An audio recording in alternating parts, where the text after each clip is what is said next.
Hi, I'm Jack Hogton. I'm a postgraduate researcher in the School of Social Sciences working on race and education. Equality and diversity work is really important to myself, both personally and professionally, from a personal capacity, being mixed race, to understanding whether university is the right space for me and people like me, and making sure that we feel comfortable within this space. And then from a professional capacity, it's the vocation of my research, looking at the experience of people of Black heritage within university spaces and predominantly white spaces. And that's kind of why I'm really interested in this work.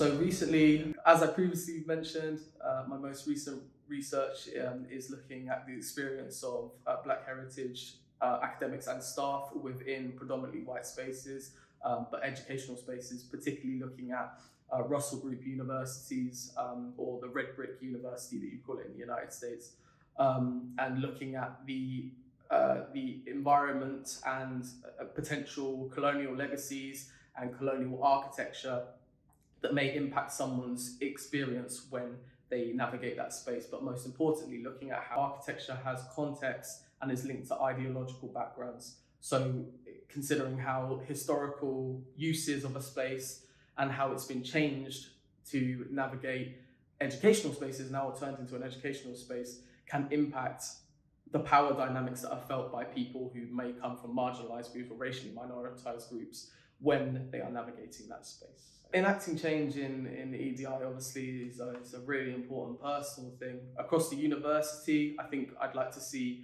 more recognition of the history of buildings, but also giving students and staff members an understanding of the historical relevance of some of the individuals that were involved in the funding and building of the university. I'm particularly looking at, with colleagues at Lord Aberdare, who was one of the first vice-chancellors of the university, and his links to colonial and exploiting endeavours.